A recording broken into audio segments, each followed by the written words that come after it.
안녕하세요. 리피입니다. 이렇게 유튜브 영상은 처음 찍어봐가지고 좀 어색한데 한번 최대한 열심히 찍어보겠습니다. 오늘 영상을 찍는 이유는 제가 또 봄이 다가와서 또 약간 깝치고 싶더라고요. 저에게 있어서 깝친다라는 뜻은 책을 또 좀 깔짝거려 보겠다라는 뜻으로 한번 이렇게 풀타임이 좀 돌거든요. 책을 읽고 싶다는 생각이. 그래가지고 이번에 처음으로 알라딘 중고서점에서 책을 구매를 해봤는데 너무 괜찮은 것 같아가지고 알라딘 중고서점에서 산 책 5권 같이 뜯으면서 약간 하울 아닌 하울을 좀 같이 해보면 재밌지 않을까 해서 영상을 찍어보도록 하겠습니다. 제가 이렇게 옆에다가 대본을 조금 써놔서 제가 줄줄 읽을 수도 있는 점 양해 부탁드립니다. 첫 번째 책은 안전가옥의 픽픽 시리즈 원하고 바라옵 건대입니다. 원하고 바라옵 건대는 약간 동양풍 판타지 소설이라고 보시면 될 것 같은데 엔솔로지 형식의 책이에요. 5편으로 묶여있는 엔솔로지인데 각 편마다 다루고 있는 신수가 있습니다. 신수라고 하면 뭔가 신령스러운 동물이라고 할 수 있겠죠. 뭐 저희가 잘 아는 걸로는 뭐 혜태 뭐 이런 거 좀 있을 것 같긴 한데 여기서 다루고 있는 신수들은 각각 백호, 용, 맥, 진묘수, 곤이라고 합니다. 사실 백호랑 용은 좀 아는데 맥, 진묘수, 곤은 난생 처음이죠. 완전 초면이죠. 그래서 제가 좀 검색을 해봤는데 맥은 코끼리의 코, 곰의 몸, 소의 꼬리, 코뿔, 소의 눈, 호랑이 발톱을 가지고 있다고 합니다. 그게 뭔데? 근데 이 놀라운 게 은근히 현존하는 동물 맥이랑 비슷하다고 해요. 맥이라는 동물이 현존하고 있다는 것도 이번에 처음 알았어. 이 맥의 주식은 쇠와 구리, 뱀, 대나무, 괴로운 악몽이라고 하네요. 멋있다. 멋있다. 악몽을 먹는데. 약간 신수라고 하면 이런 부분들이 멋있지 않나요? 악을 물리치고 뭐 그런 느낌? 그리고 또 진묘수라는 신수는 고대 중국에서 흔히 볼 수 있었던 부장 유물이래요. 부장 유물이라고 하면 무덤에 같이 묻는 걸 말하겠죠. 무덤에 괴수를 놓아 무덤 주인을 지킨다는 관념으로 났던 상상 속 동물이라고 하네요. 약간 스핑크스 느낌인가? 모르겠네. 모르겠네. 또 곤이라고 하는 신수는 고래를 닮은 어마어마하게 거대한 바다 생물이라고 하네요. 그래서 보시면 각각 챕터가 상군의 계절에서는 백호를 다루고요. 용화화생기에서는 용을 다루고요. 맥의 배를 가르면에서는 맥이라는 신수를 다루고 죽은 자의 영토에서는 진묘수를 다루고 달팽이의 뿔에서는 곤을 다룬다고 합니다. 근데 여기서 주목해야 될 점, 이 원하고 바라올 건들을 굉장히 기대하고 산 이유가 장르, 주제에 대한 것도 있지만 이 소설의 첫 번째 챕터인 상군의 계절을 쓴 작가님이 김보영 작가님이세요. 김보영 작가님이 이전에 쓰셨던 5번째 감각이라는 단편 소설집을 너무나도 재밌게 읽어가지고 김보영 작가님으로 조금 짧게 말씀을 드리면 요즘 뭐 정세랑 작가님 아니면 김초엽 작가님 같이 한국 SF 작가님들께서 너무나도 잘 써주고 계시고 활동해주고 계신데 김보영 작가님은 약간 1세대 SF 작가님이라고 해야 할까요? 그래서 저도 5번째 감각이라는 책으로 처음 김보영 작가님의 작품을 접해봤는데 너무 재밌게 읽어가지고 시인의 집행관이라는 책까지 읽었었거든요. 여러분도 나중에 기회가 되신다면 SF를 좋아하신다면 김무영 작가님의 책을 한번 읽어보시는 것도 굉장히 강추드립니다. 아무튼 그래서 상권의 계절과 함께 이 책의 주제도 굉장히 흥미로웠기 때문에 재밌을 것 같습니다. 기대하고 있습니다. 첫 번째 책은 이랬고요. 두 번째 책, 밥 같은 여름이라는 책입니다. 이것도 김혜란 작가님의 단편집인데 참 유명한 책인데 그동안 왜 때문인지 약간 손이 안 가가지고 안 사고 안 읽고 있다가 곧 여름이 올 것 같아서 여름을 맞으면 한번 읽어보긴 해야겠다 싶어서 구매를 했습니다. 남들은 다 읽었는데 이제 와서 뒤북친다고요? 어쩔 수 없습니다. 원체가 남들보다 느린 사람이기에 여러분들께서 이해해 주셨으면 좋겠습니다. 죄송합니다. 김혜원 작가님 작품은 비행운 말고는 접해본 게 없는데 비행운 읽을 때도 눈물을 싹 훔쳐가며 읽긴 읽었는데 밥 같은 여름도 제법 가슴을 후벼파는 책이라고 하더라고요. 기대가 되는 책입니다. 김혜란 작가님이 단편을 또 잘 쓰시는 걸로 유명한데 그런 작가님의 단편집이니까 이게 약간 초기 작품들이라고 들었던 것 같아요. 김혜란 작가님의 초기 집필하시고 초창기 글들을 모아가지고 발행한 거라고 들었는데 아닐 수도 있고요. 그래서 좀 기대가 됩니다. 넥스트. 두둔. 귀신들의 땅입니다. 귀신들의 땅. 천승이라는 대만 작가님의 장편 소설인데 이 책 아주 유물인 것 같습니다.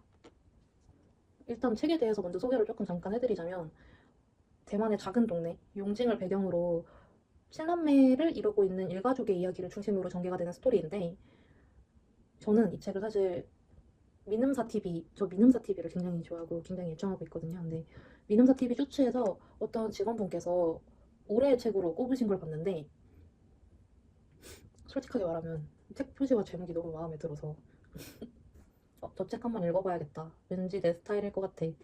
라고 해서 좀 알아봤더니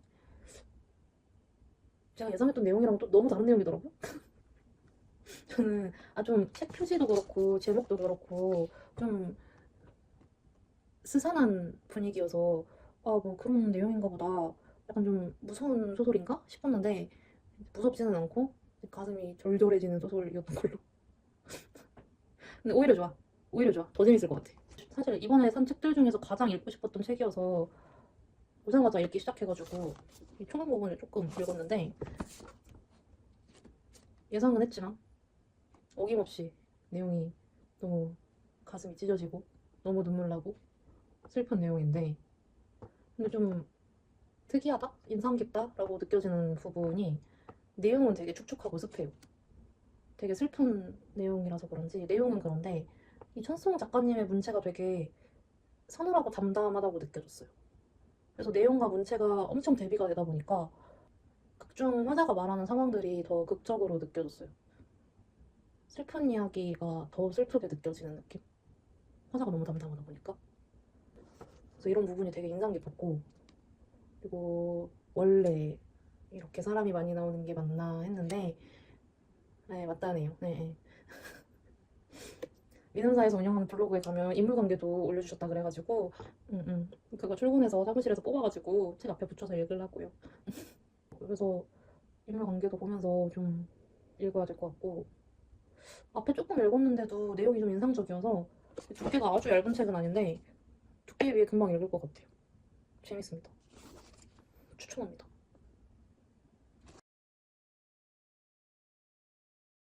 네 번째 책 두둥 설정은 금성으로 돌아오다입니다. 정재랑 작가님의 장편 소설인데 시리즈물이에요. 시리즈물. 진짜 너무 기대되는 책 중에 하나인데 이 책을 어떻게 알게 됐냐면 저저번 달인가 책을 좀 샀는데 사은품으로 이 설경한 시리즈의 2권 설경한 불꽃을 줬다를 샘플북으로 넣어주셨더라고요. 이거 잠깐 읽었는데 너무너무너무 흥미로워서 이거는 1권부터 바로 시작을 해야겠다 싶어가지고 구매를 했습니다. 여러분들도 이 설경한 시리즈에 조금이나마 흥미를 가지셨으면 좋겠는 마음으로 줄거리를 조금 설명을 드리자면 통일신라의 수도 금성을 배경으로 한 소설인데 설미은이라는 여성이 등장합니다. 이 설미은이라는 여성은 너무나도 비상한 머리와 기가 막힌 추리력을 가지고 있는 여성인데 늘 그렇듯이 여성이라는 이유만으로 본인의 능력을 발휘하지 못한 채 살아갑니다. 얼마나 슬픈 세상이야. 근데 갑자기 당나라 유학을 가려던 설미은의 첫째 오빠가 병으로 죽어버립니다. 허거 이 상황을 지켜볼 수 없던 작은 오빠는 안 되겠다. 이 집안을 다시 일으켜 세워야 돼. 라는 사명감을 가지고 영특했던 설미은을 이용하기로 합니다. 어떻게? 설미은에게 설미은이라는 이름을 버리고 남장을 하여 첫째 오빠의 이름인 설자은의 이름을 가지고 살라고 합니다. 어떠세요? 너무 재밌지 않나요? 전 여기까지 봤는데 너무 재밌었거든요. 그래서 설자은은 오빠 대신 당나라로 유학을 떠나 학문을 익히고 우여곡절 끝에 금성으로 컴백하는데 그렇게 다시 돌아온 금성에서 또 설자은을 가만두지 않는 일들이 벌어집니다. 대충 이런 얘기라고 하시면 될 것 같은데요. 어떠세요? 흥미가 좀 생기지 않나요? 너무 재밌을 것 같지 않나요? 사실 정세랑 작가님의 작품력은 이미 너무나 많은 책들에서 검증이 되셨지만 이런 역사소설을 쓰신 건 또 이 책이 처음이라 하셔가지고 굉장히 기대가 됩니다. 이것도 약간 제가 아까 원하고 바라올 건데처럼 시대물 판타지잖아요. 동양풍 시대물 판타지 진짜 귀하다 귀해. 귀하다 귀해. 제가 오늘 귀한 책 2권이나 소개해드린 겁니다, 여러분. 여러분들도 재밌는 책 있으면 저한테 소개시켜 주셔야 돼요.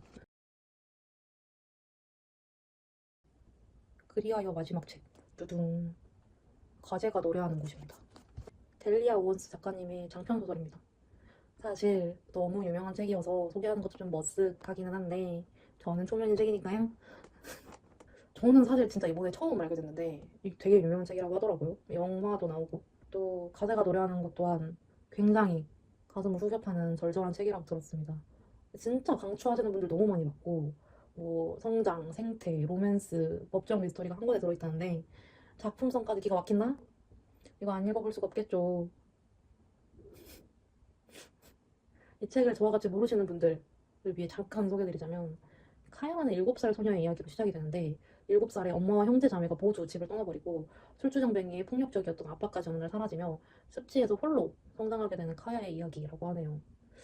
근데 이거 제가 진짜 재밌다 그래가지고 중간 부분을 잠깐 찍먹했는데 제가 막 엄청 선호하는 번역체는 아니라고 느껴졌거든요. 하지만 제가 해낼 수 있겠죠? 450페이지 정도 되던데 이게 얇지만은 않아요. 제법 두께가 돼. 네, 해낼 수 있겠죠? 뭔가 이 책이 진짜 유명하고 다들 너무 좋은 책이라고 하시니까 나도 그 감상평에 공감하고 싶어. 근데 내가 좋아하는 번역체가 아니야. 근데 나도 그들의 감동, 이런 감정을 느끼고 싶어. 근데 막 빨리 읽을 수 있는 소설은 아닌 것 같아. 근데 이게 진짜 얼마나 명도서인지 내가 몸소 체험하고 싶어. 근데 450페이지나 돼. 그래서 일단은 읽고 싶은 걸 좀 먼저 읽고 뒤에 읽는 걸로 저 스스로가 좀 타협을 받습니다. 음, 음. 해낼 수 있겠죠? 이 가제가 노래하는 곳 다 읽으면 꼭 리뷰 올릴 거예요. 왜냐면 힘들게 읽어냈던 걸 자랑하고 싶어. 리뷰 영상 꼭 올릴 테니까 여러분 봐주셨으면 좋겠고요. 리뷰 영상 올라올 때까지 지켜봐 주셨으면 좋겠습니다. 이렇게 5권의 책 하울 겸 소개를 마쳤는데 여러분 어떠셨나요? 흥미가 가는 책이 있으실까요? 오늘 전달드렸던 정보 중에 사실과 다른 정보가 있다면 제가 일부러 그런 것은 아니고 저도 몰라서 저도 아직 읽지 않아서 몰라가지고 전달을 드렸던 내용이니까 너무 억까워하지 않으셨으면 좋겠습니다. 저도 읽으면서 깨달을 것 같아요. 제가 오늘 한 말 중에 잘못된 부분이 있었다면 이게 원래 이런 거였구나. 아무튼 모쪼록 예쁘게 봐주셨으면 좋겠고 또 종종 이런 영상으로 여러분들과 좋은 작품, 좋은 책 같이 나눌 수 있으면 좋을 것 같아요. 예쁘게 봐주시면 감사하겠습니다. 여러분 우리 그럼 또 다음에 만나요. 안녕.